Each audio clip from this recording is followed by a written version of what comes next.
3 years ago, in 2022, at the opening of the Winter Olympics, Xi Jinping welcomed China's highest profile guest to the Games, Vladimir Putin. They talked about the unprecedented close relationship between the two countries. They declared their opposition to NATO, how Taiwan is a part of China, and criticised what they called the interference in the internal affairs of other states. They talked about their reliance on an independent and financial infrastructure against Western banks and vulnerability against Western economic pressure. You see, the Winter Games had been boycotted by most democracies in the world. So most of the leaders at the Games, at the opening ceremony, were autocrats. The leaders of the 5 former Soviet states, leaders of Egypt, Saudi Arabia, Qatar, and the United Arab Emirates. At a time when China was crushing dissent and herding Uyghurs into concentration camps, and Vladimir Putin was amassing troops on the borders of Ukraine, these two leaders hailed an era of closer cooperation. We tend to take the triumph of democracy for granted. Anyone under the age of 60 living in North America or Northern Europe has lived most of their lives in a world in which democracies were the richest, most technologically advanced, most culturally influential countries in the world. And for the last few decades, it's been easy to feel that this is the natural order of things. That democracy is destined to dominate the 21st century in the same way it has dominated the last few decades. But over the next 40 minutes or so, I want to explain to you why this is not just misleading, it is actually dangerous. Today, autocracy is on the rise. Autocratic tactics and strategies are on the rise. And whilst I am not fatalistic, democracy can maintain its preeminence in the 21st century, we are not on track. If anything, we are on course for our century to be dominated by autocratic governance. We can reverse this, but we must act now. The risk of an authoritarian century is much higher than it seems. This is because of 7 factors which are often analysed in isolation, are actually quietly working together. They are like pieces of a puzzle, pieces of a jigsaw, but when brought together, we'll see that they are leading to an authoritarian century. These can be divided into actors, trends, enabling beliefs, and amplifying technologies. The first of these 7 factors is the power and influence of autocracies like China and Russia. Both are working to make the world less democratic. Russia supports populist governments around the world and undermines democracies by finding points of division within democracies and amplifying them. Using international TV programs and social media, it has worked hard to meddle in elections and undermine public trust in the process, and spread misinformation in the US and Europe and beyond. And unfortunately, it is working.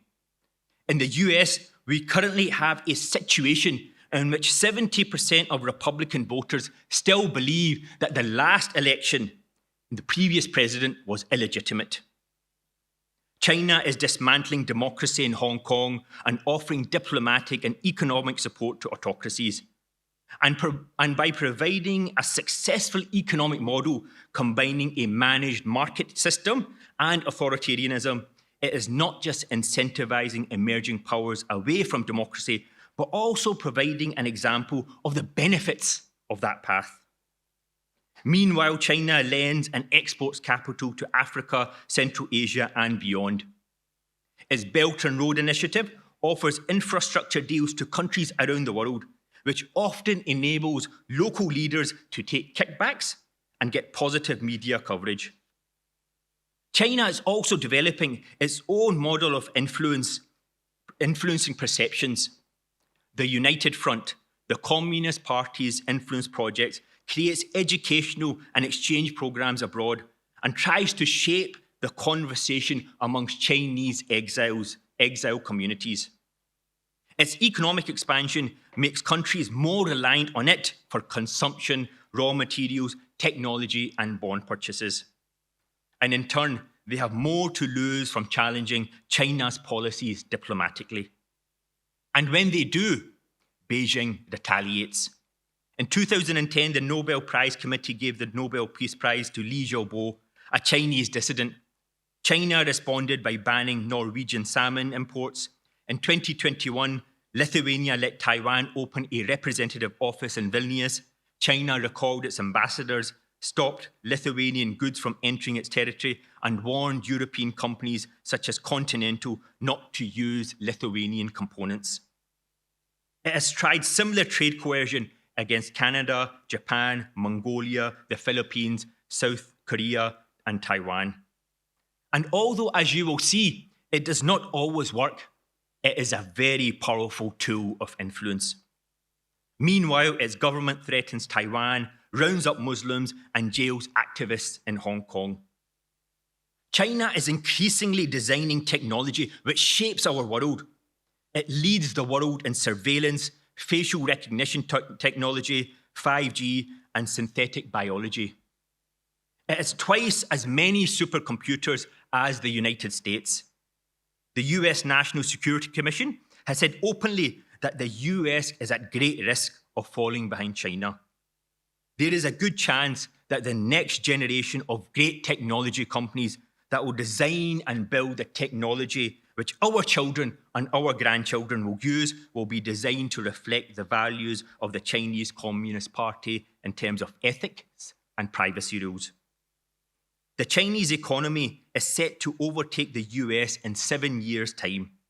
If China becomes a global hegemon, it will be a bleak day for democracies. Some say that this is inevitable, so why worry? Others say the threat is muted because autocracies like China are constrained by the same multilateral global system with its venerable and great institutions and norms in the same way that democracies are constrained. But this brings me to the second of the 7 pieces of the puzzle which are contributing to the risk of our century being dominated by autocracy and authoritarianism. Multilateral autocratization. The constraints on autocracies are weakening. For emerging leaders and states, autocratic tactics and strategies are becoming an increasingly viable and attractive option. This is happening for 2 key reasons. The first is simply that autocrats help each other. This was not always the case. There was a time that if you were an autocrat, you were an international pariah. In June 2021, the last dictatorship in Europe, Belarus, hijacked a Ryanair flight to imprison an activist. As a result, Belarus today is not allowed to land planes in Europe. Many of its goods are banned in the US, and it is routinely criticised by the international civil society. But its dictator, Lukashenko, can look elsewhere for support. His country is one of the main sites of China's largest investment projects. Its relationship with Iran is flourishing, and it gets support at the UN from Cuba. Autocracies help each other. The picture is similar for Venezuela. Many people within Nicolas Maduro's circle have been added to the sanctions list. The US bans most trade with the country. Sanctions from Canada, the EU, many South American countries remain in place. But Maduro enjoys loans and investment from Russia and China. Turkey supports its trade in gold, and Cuba provides security advisors and technology. Autocrats help each other. Look at Turkey. Under Erdogan, independent media and courts have suffered, and dissidents have been arrested and jailed, but there's also been a move echoing Chinese propaganda. Anne Applebaum relates how on the 100th anniversary of the Chinese Communist Party, Erdogan's flagship newspaper published a long article under the headline, "The Chinese Communist Party's 100 Years of Glorious History and the Secrets to its Success." This shift in direction has come at the expense of Turkey's migrant Uyghur population, who have been surveilled, detained, and in some cases, even deported to countries likely to deport them to China. Autocrats help each other. This cooperation is the first reason that constraints on autocrats are weakening. The second is that China is now trying to reshape the multilateral system to serve its interests. It puts special effort into controlling international institutions which give it authority over global rules and norms. The current head of the World Health Organization was Beijing's candidate. Its first report on COVID-19 reiterated Chinese government's talking points. The World Bank still designates China a developing country and gives it billions of dollars in funding, including for projects for its Belt and Road Initiative. It has recently started to require Taiwanese nationals to get Chinese passports if they want to accept World Bank jobs. China now uses Interpol to target dissidents, especially Uyghur Muslims. The International Telecommunications Union helped Huawei emerge as the leading global provider for 5G equipment. At the UN, Chinese nationals under Beijing's directions run 4 out of the 15 specialized agencies. No other country has ever managed more than 1. The International Civil Aviation Organization recently introduced new aviation standards which benefit the rising Chinese aviation industry. In short, our multilateral system isn't set up to curb a rising autocratic power. The WTO wasn't able to curb China's unfair trade practices. The WHO couldn't call out China on false COVID data. And the UN Law of the Sea hasn't stopped China expanding into the South China Sea.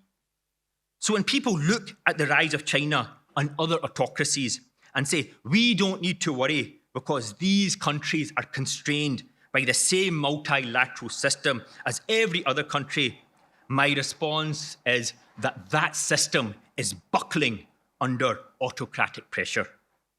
This is the second reason that constraints on autocracies are weakening. And that matters for emerging countries and emerging leaders. Month by month, year by year, the balance of risk and reward for aspiring autocrats is tipping towards autocracy. The third piece of the puzzle is the rise of populist ideas, parties, and leaders. Every populace is different, but there are commonalities. Populism is a mindset. Its leaders style themselves as representing the will of the people against these out-of-touch elites. They are more interested in popularity and power than policy and programs. They base their appeal on feelings of resentment, abandonment, and discontent. Once in power, they erode the democratic rules and norms, demonize opponents, and attack independent sources of power. Populists don't just threaten democracies from the outside, they also threaten democracies from within. In recent years, they have eroded democratic norms and structures in Hungary, Poland, El Salvador, India, the Philippines, and of course, the United States. Democracies whose democratic muscles have been eroded by populism are less likely to be assertive defenders of democracy abroad. In this way, the rise of populism and populists increases the risks of an authoritarian century, even if they don't get close to power themselves. If these two trends, multilateral autocratization and the rise of populism, are the weeds, certain enabling beliefs offer the fertile soil for them to grow. And I want to mention 3 of those. These are the 4th, 5th, and 6th pieces of the puzzle. The first is democratic complacency. For the last few decades, in Europe and North America, it's often felt as if the triumph of democracy is a settled matter. The end of the Cold War ushered in 3 decades during which the spread of democracy often seemed inevitable. Credible intellectuals fantasized that no 2 countries with a McDonald's would ever go to war with each other. And this sat well with the feeling that the rise of free trade, peace, and security is inevitable. It also went well with a willingness to intervene militarily in support of these ideas, such as in Bosnia in 97, Kosovo in 99, and of course later in Iraq and Afghanistan. In other words, in the West, most people under 50 have only known a time in which democracy's progress felt inevitable. This is what is known as recency bias. Because in the grand historical scheme of things, democracy is an innovation. Even the democratic experiment in Athens in 500 BC only included 10% of the population, and its progress was very fragile. Most modern early democracies were tentative affairs.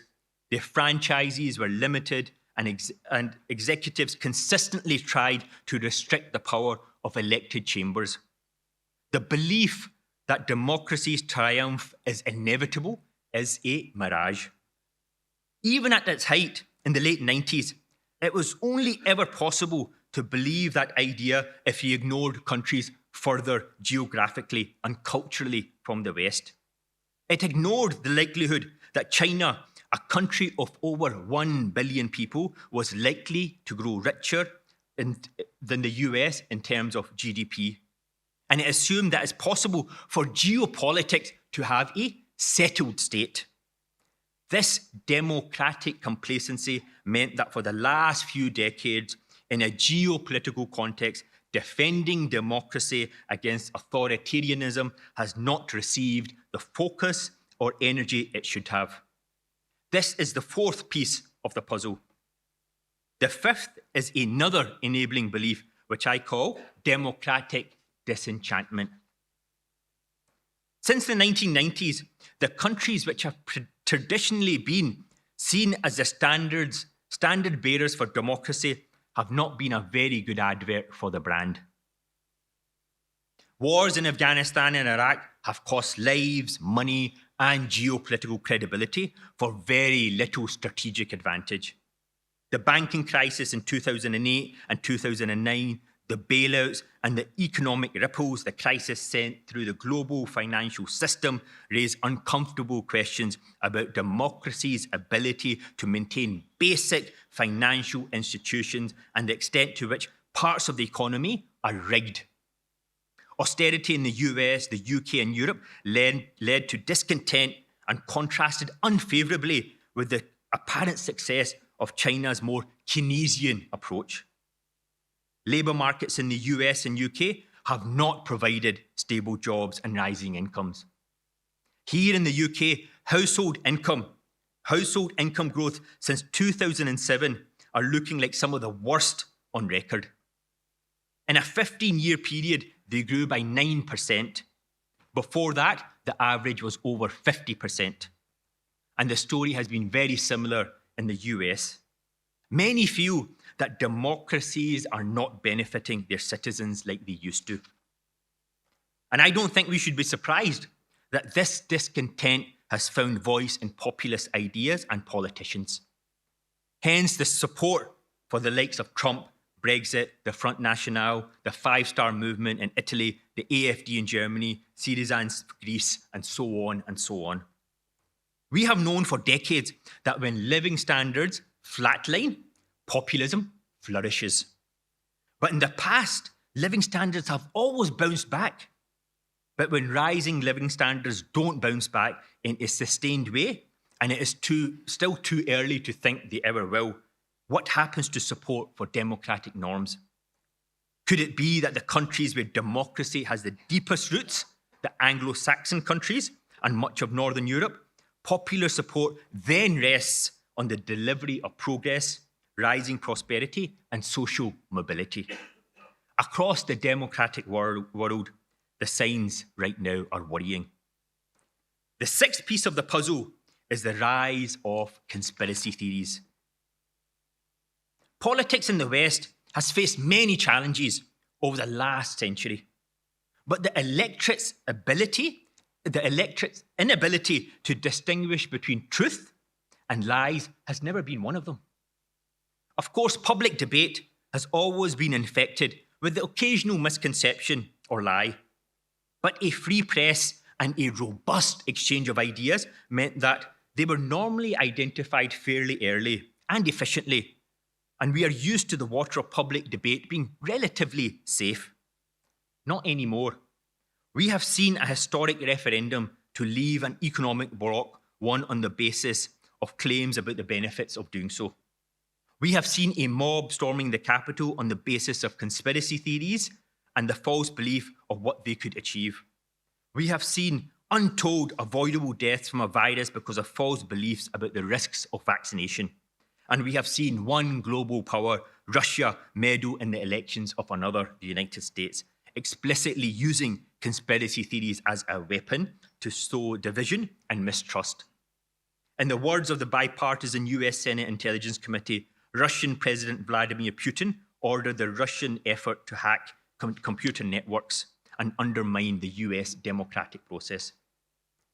And it's tempting to downplay the threat of conspiracy theories and the threat they pose to democracies, but that would be a mistake.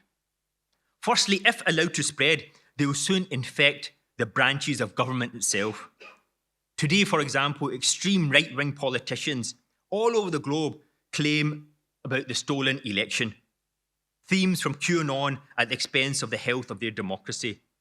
And on the left, you have conspiracy theories about false flag operations in Syria and Ukraine. Secondly, populist authoritarians tend to use conspiracy theories to maintain power. Populist parties are, after all, very weak at governing. To cover for this, they often reach for public narratives which blame secretive elites, treasonous opponents, or foreign intervention. Conspiracy theories matter because they fragment society and undermine the distinction between fact and feeling, news and comment, and evidence and speculation. This is what democracies rely on. Once this is lost, democratic debate becomes a shouting match. We are not there yet, but that is the direction of travel. The first six pieces of the puzzle have been a combination of countries, trends, and beliefs. But the seventh is a technology that threatens to supercharge the process of democratic erosion. Social media. Social media has upended societies by replacing the values at the heart of our news source. In the past, most of us got our news from sources which placed a very high value on truth. Like some like the tabloid newspapers in the UK, commercial broadcasters in the US, did so very defensively. But most stories had to be just true enough to avoid any legal consequences. Others sought a more stringent standards, but they all played by the same rules that accuracy matters. Social media companies, on the other hand, are attention maximizers. They sell advertising, and anything which brings more eyeballs is useful. As more people started to use them for news, they grew into something they were never built to be, a major supplier of news and comment, and for some, the only window on the world. And as they placed a higher value on clicks than truth, they were bound to provide a distorted view. In the last few years, a struggle has played out within social media companies which illustrate this. In the last few years, we have seen targeted political advertising excluding entire voter segments from important political information, undermining the democratic process. Studies show that misinformation and fake news reaches more people and spreads faster than real news on social media. And the same goes for hate speech and threats. These companies prioritize engagement. When it was used to organize a genocidal attack on the Rohingya, in Myanmar in 2013. Most egregious of all, however, has been the use of the platform by states such as Russia to meddle in the democratic process in countries in Europe and the US. Between 2015 and 2017, Russian trolls impersonated Black and NRA activists and used material hacked from the Democratic National Committee.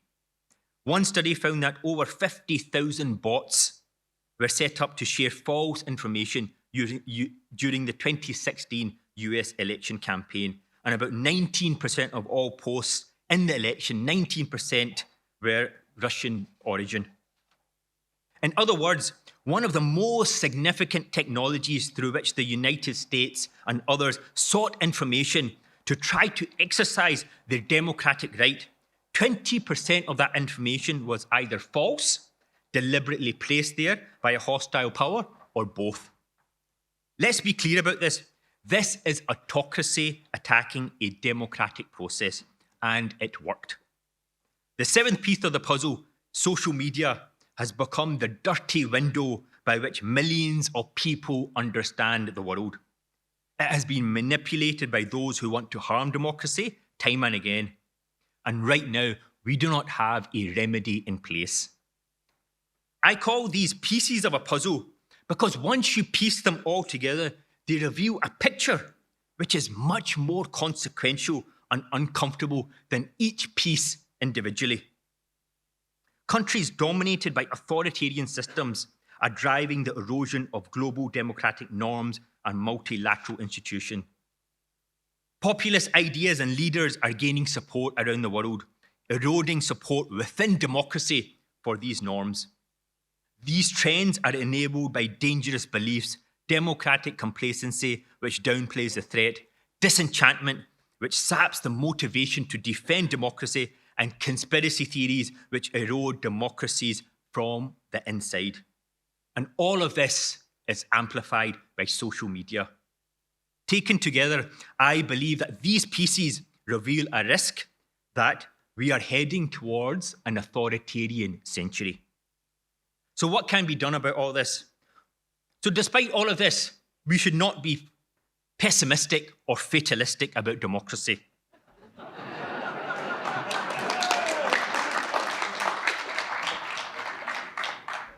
An authoritarian century is not inevitable. We can prevent it. And I'll end by sketching out how we can do this. And I do this in the spirit of fueling debate.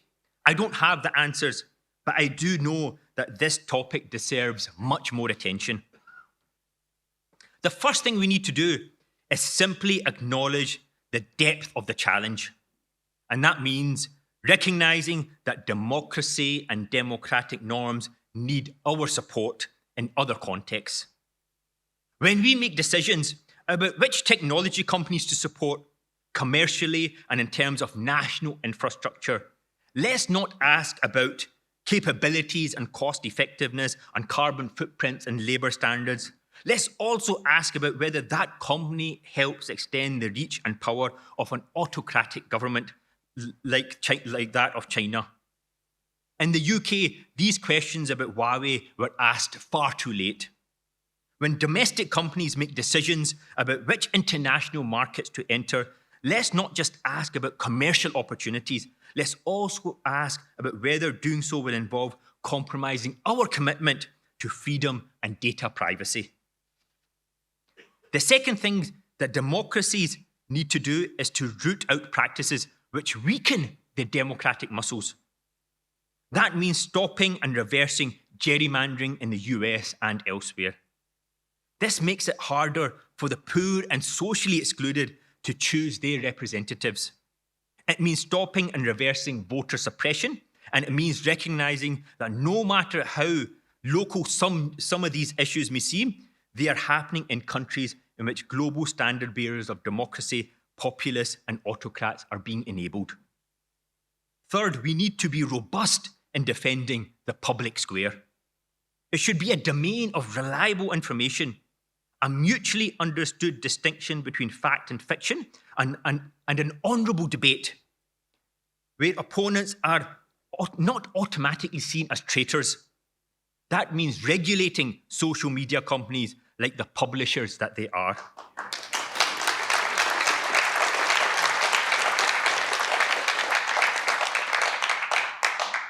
The argument that they are just platforms must be consigned to history. It means holding politicians and political parties accountable when they run political adverts which are aimed at different voter groups with inconsistent promises and broadcast one set of facts to one group and another set of facts to another group. And this is very easily done online, but it's a very slippery slope to authoritarianism. And it means discovering the language of universal rights. Universal rights are by definition a birthright due to everybody. That makes them a useful way to talk about the security and respect we owe to people that we disagree with. Talking about them can help us rebuild a set of norms which smooths out the rougher edges of politics and guards against a descent into authoritarian tactics. My last three recommendations are for governments. We need to counteract China's increasing influence in multilateral organizations. We are in a generational long struggle with autocracies that will set the norms, that will structure the global order. We must first develop the capacity to monitor and quantify these moves. The US and its partners and the democratic allies can develop a counter-strategy to try to regain influence within these key international organizations. We should look to reconfigure the likes of NATO, the G7, the Commonwealth, in favour of new bodies like the democratic alliances that we need. The fifth thing is that we need to consider the appropriate democratic response to information warfare. We need to be able to respond to this in kind. We should fight back in the same way and using the same playbook against these countries to expose their influence. And finally, it's time to accept that sometimes we will need to stand up against autocracies economically. Democracies cannot abandon this tool. We must start by building independent supply chains and trading relationships with other democracies through an active industrial and trade policy. Some will argue that as China rises, we become even more dependent on it. Standing up to it in this way is self-defeating. But Australia's experience has shown otherwise. In April 2020, the Australian government called for an independent inquiry into the origins of COVID-19 in Wuhan. Beijing denounced this as a front. In response, China launched a barrage of sanctions. China had good reason to assume that the Australian economy had grown completely dependent on its trade. China bought 40% of Australian exports. About half was iron ore, and the rest was mainly coal, gas, agriculture, and tourism. Now, China slapped anti-dumping duties on Australian barley, pricing an industry of $1 billion out of its main export. But the Chinese tactics did not work. Australia producers quickly found new buyers. Australian coal exports turned to the Indian, Japanese, and South Korean markets. More of his barley flowed to Saudi Arabia and Southeast Asia, and more of his copper was sold to Europe and Japan. And more of his cotton was sold to Bangladesh and Vietnam. The Australian Treasury estimate that the sectors hit by the trade restrictions lost about $4 billion in trade, but found over $3.3 billion from new markets. The net loss amounted to 0.25% of the value of Australian exports. Democracies should keep the tool of economic sanctions in their toolbox to counter the excesses of authoritarian overreach. These steps and strategies are built on a recognition that in the coming years and decades, the rise of authoritarian powers will, whether we like it or not, represent a kind of beauty contest between the different systems. Companies from democratic countries will choose how much they can accommodate autocratic norms. Emerging politicians and intellectuals in all countries will choose which vision of progress to align with. Developing countries will choose between democratic and autocratic principles, tactics, and strategies. Multilateral institutions will host a skirmish of influence between these different ideologies. And all of us will continue to have choices to make about who to vote for and what to put on social media and what to believe, which either strengthens or corrodes our systems. This beauty contest will, I hope, force all of us to recognise the connection between our choices and the vitality of our political system. While the risks are great, we are not today seeing a yearning for authoritarian rule.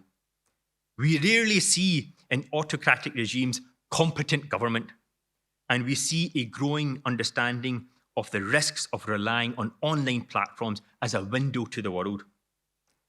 The key to avoiding an authoritarian century, to be clear, is that the best governance relies on a pluralistic, liberal democracy. It's an argument that we have won before, and I am confident that we can still win it if we manage to get our house in order. Thank you so much for listening.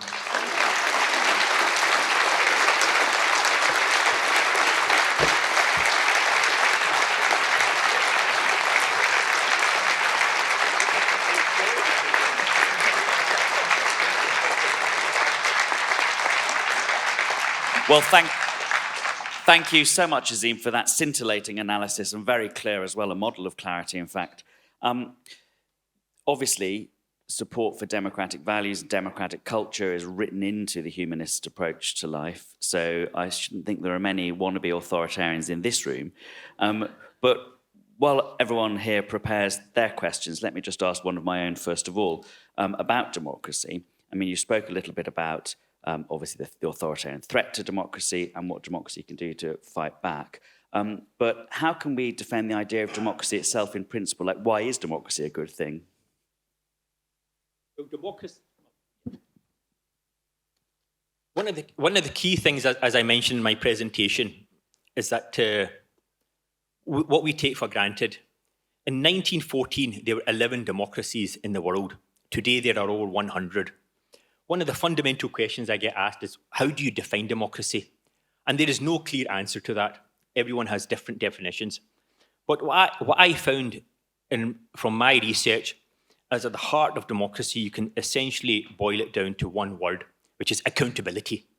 If there is a mechanism by which to hold those in power accountable, then you have a fairly good democratic system. It's not about elections. It's not always about free press. It's about accountability. Democracy has been the most successful mechanism in our entire history to generate independent freedoms and wealth. There's never been a better system. It's just becoming less and less attractive. Now, you have to understand from the perspective, which we often don't take into consideration, from a rising or an emerging world leader, that autocratic methods are actually very attractive. If you're a rising autocratic leader, and the Chinese are coming into your country and saying, we will invest literally billions of dollars, we'll build entire infrastructure in your country, and we'll essentially, you can also take a couple of $100 million as a backhander. This is a very attractive prospect, because the people will see infrastructure getting built, people will see roads are being built, power stations, etc.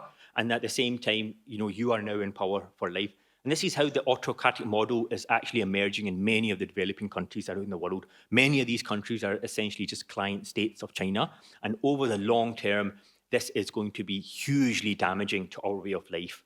The next century, if China manages to dominate it, make no mistake, it will be a pay-to-play system.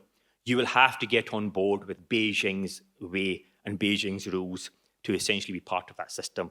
And we in the West, whether it's Europe or the United States, but much more so in Europe, we have not fully understood the implications of this. We are still trying to come to some sort of accommodation with China, whereas we need to be standing up for what we believe in, pluralistic, democratic values. Do you think the community of democracies, I mean, all the democratic states of the world, do you think they've got enough cohesion between them to meet that sort of threat, or do you think they need to do more to build their own relationships with each other? Yeah. So I was very in favour of the idea of having a global democratic alliance. We are living in a time now in which we are at a very clear inflection point in terms of the global order and what is happening to it. The international rules-based order is, had fundamental holes in it, but it was the best system that we created civilizationally in terms of creating an international system that the world can play by. Now, many of us, do not appreciate that before 1945, when this system was created, borders were moved all the time. After 1945, that was essentially fixed, and now we are in a process in which that same order is being undermined. Democracies really need to get to work together, creating a potential alliance of democracies in which they can cooperate with each other, they can trade with each other, build a system with each other to stand up to rising authoritarianism. So a lot more has to be done in this field. Well, you've actually made me feel quite optimistic. When I was an undergraduate, I went to the first history lecture, and our British political history lecturer said, this is the first thing he said, about political history, your grandparents weren't born in a democracy, meaning this country, which was true, of course, and your grandchildren won't die in one either, which I thought was very obviously designed to be a great confronting challenge to undergraduates who carried the same assumptions you talked about, that democracy was inevitable.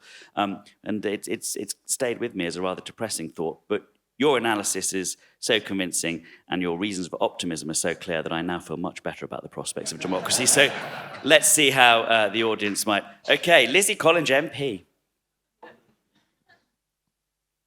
I didn't think I'd get to pull rank here.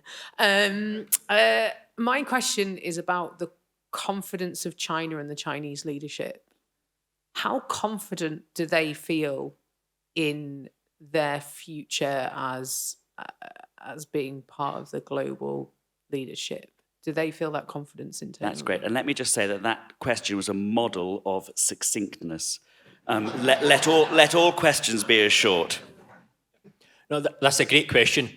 So there's two answers to that question. First of all, many of the Chinese believe that it's absolutely inevitable that they will become the global superpower. They think the West is done.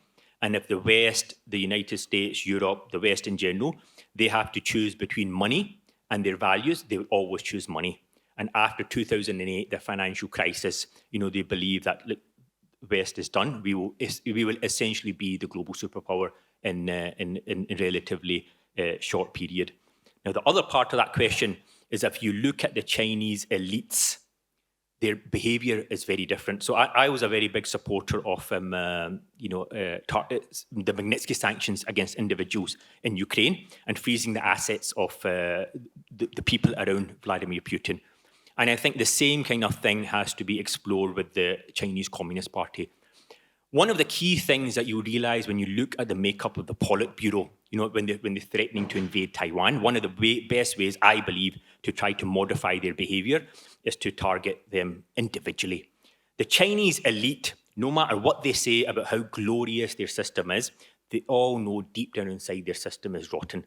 And we know this because the number one ambition of almost all of them is to send their children to either Harvard or Yale or Cambridge or Oxford. This is the number one ambition that they have. And they make all of their money in China, but they invest it overseas because they know that once you fall foul of the leader, then you disappear overnight. Is there a risk of sanctions, though, that it pushes autocracies closer together? I mean, you talked about the fact that they come closer together. We're seeing this in Russia, maybe now in Ukraine, and how they're coming closer to China because of the sanctions. This is why I believe that the targeted sanctions against individuals is much more effective. And I also remember, Lizzie, in terms of your question, there was these 5 Chinese TV anchors that spent their entire career berating the West on TV, bashing the West and how corrupt and decadent it was. Out of 5 of them, 4 of them retired in California. Around here. I've seen so many hands, and I can't promise to come... there are lots of hands. I can't promise to come to you all, but if questions are short, I think we can eat into a little bit of the lunch break in order to keep this discussion going, because it's very good and the lunch break's far too long. Okay, I'll be short.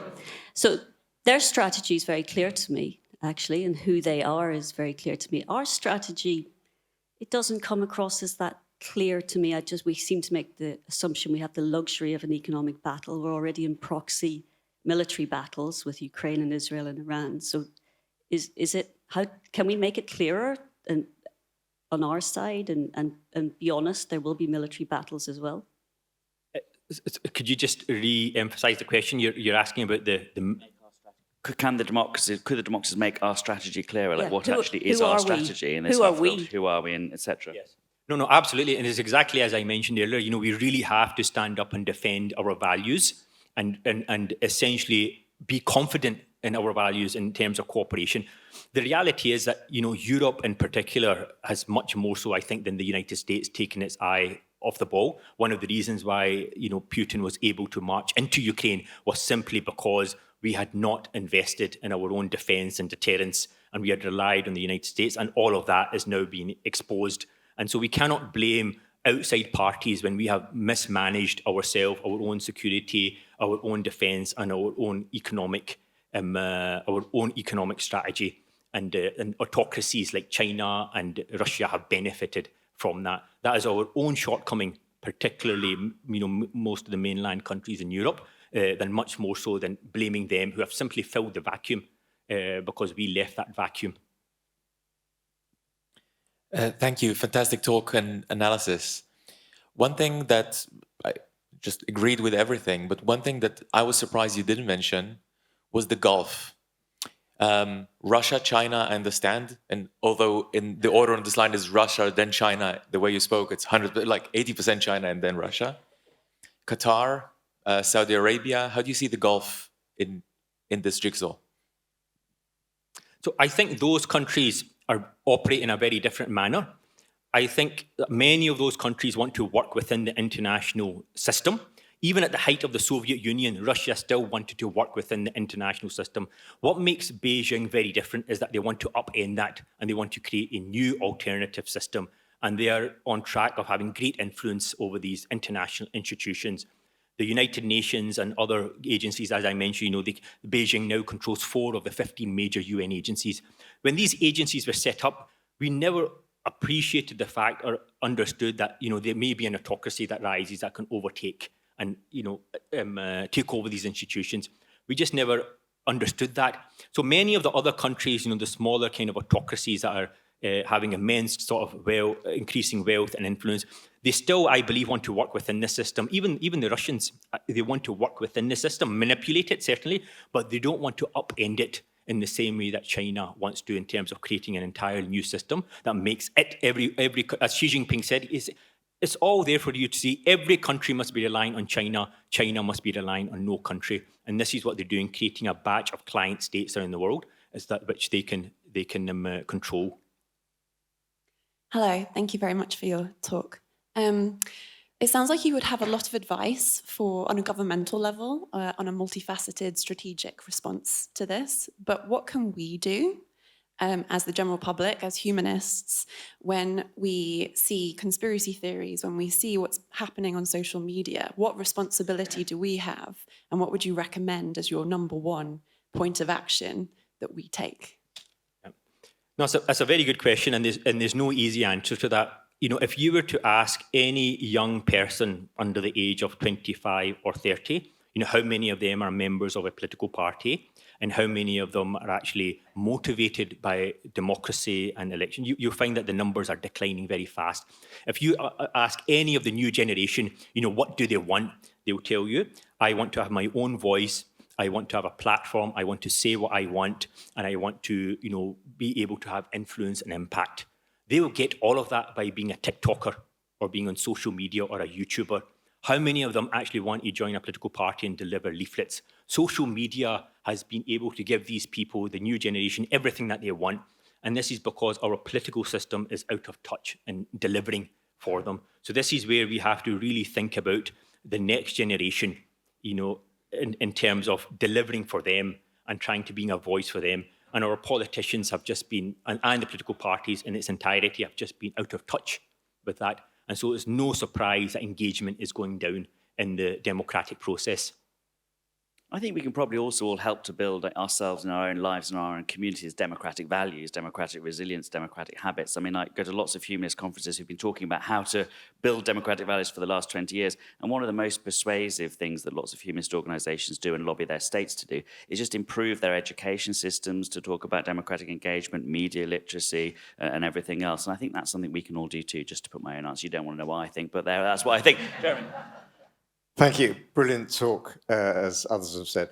One thing you haven't mentioned is, in terms of the Democratic Alliance, is the big beast in the democratic world, which is the USA. How does this survive an isolationist and potentially authoritarian USA?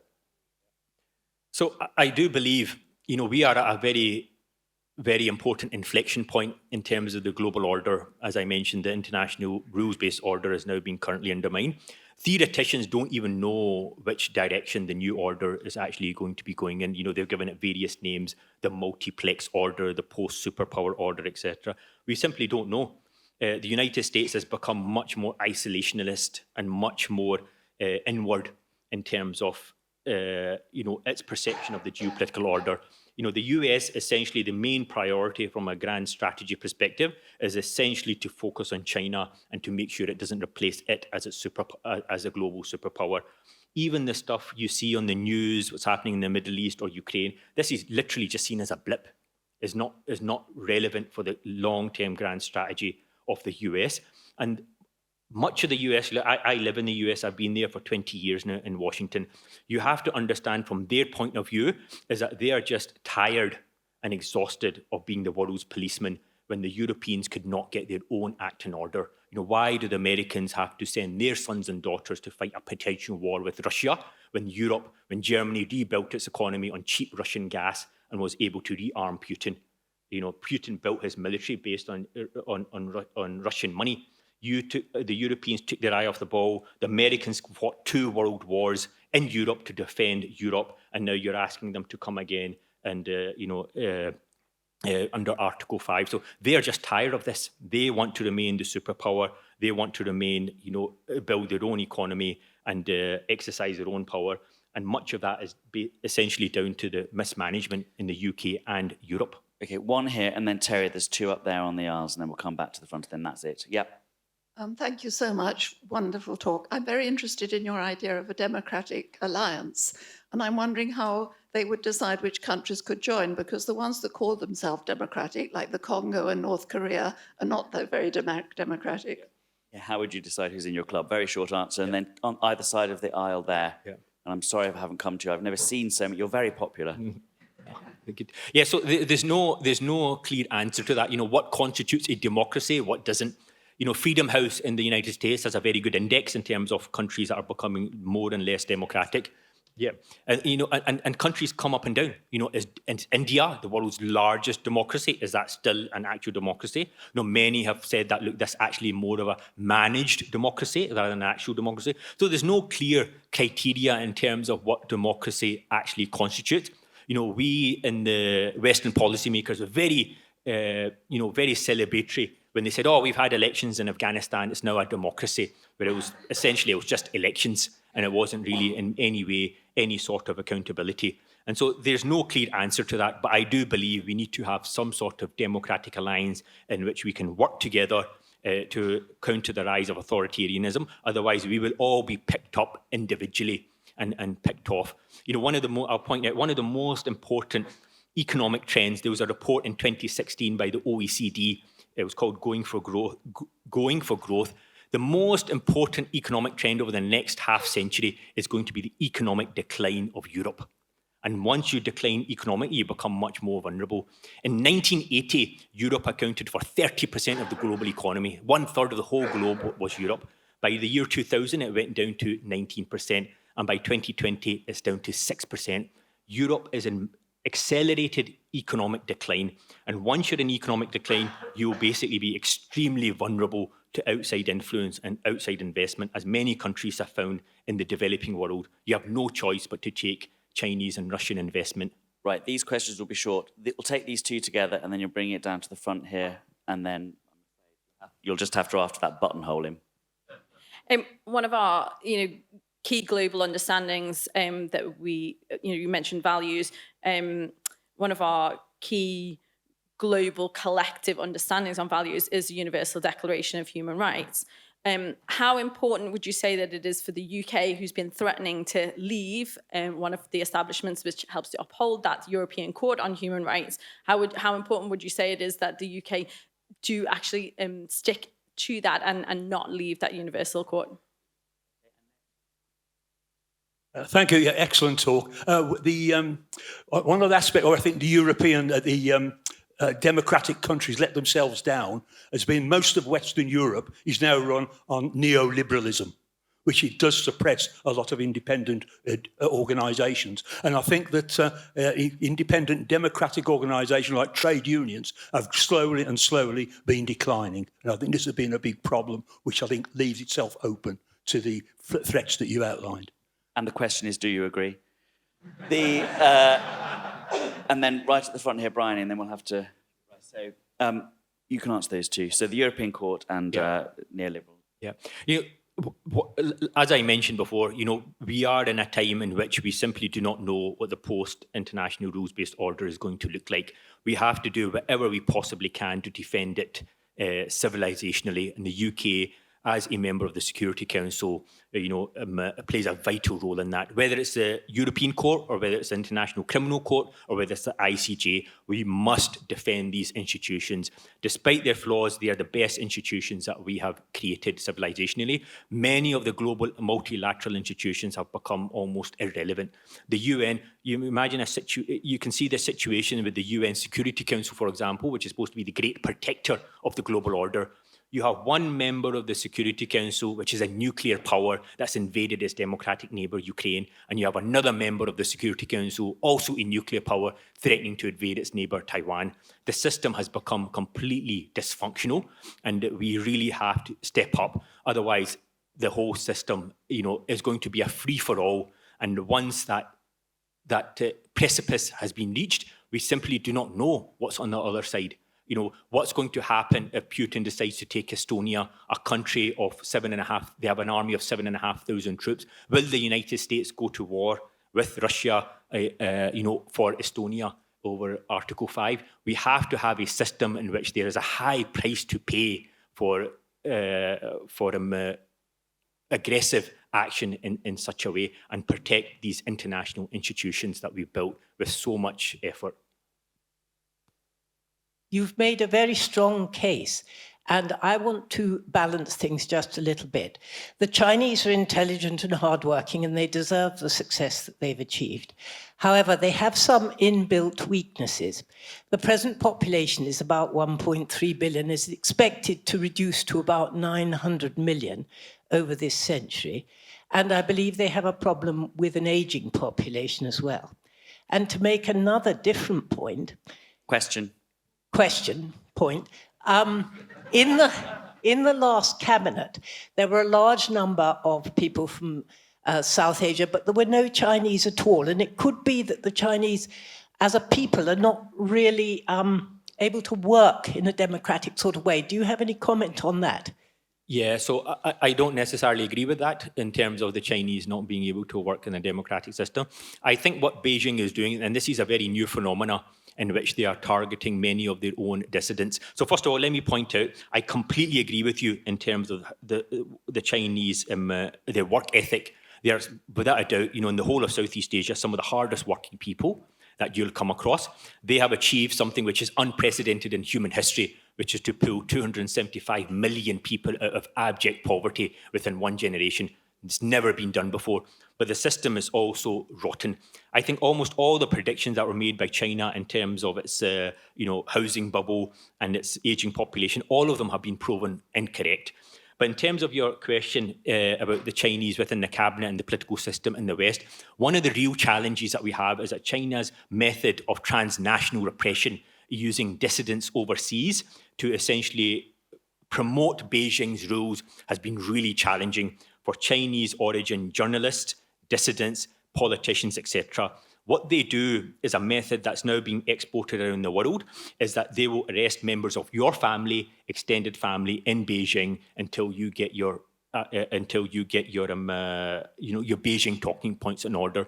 So many people in Chinese origin, dissidents, even UK, British-born, European-born, will simply not engage in that debate because they know the consequences. Their families in mainland China will be picked up, the bank accounts will be frozen, they'll be targeted in multiple ways as a mechanism of putting pressure on them. So it's best just to stay out that debate. I think that's probably much more of a reason than their inability to try to engage in the political process. I think China would be a great democracy. They've got enormous cultural resources for democracy, strong philosophies of social responsibility, engagement, cooperation. One day China will be the biggest democracy in the world, I'm sure. Yeah.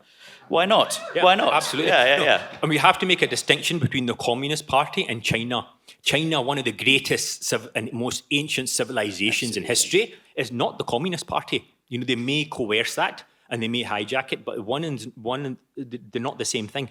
All right, well, I think you can tell by the strength of the questions, which is getting me very angry messages from the staff, that how popular that talk was. So thank you for the questions. Sorry that you didn't get... Thank you, Azeem. Thank you.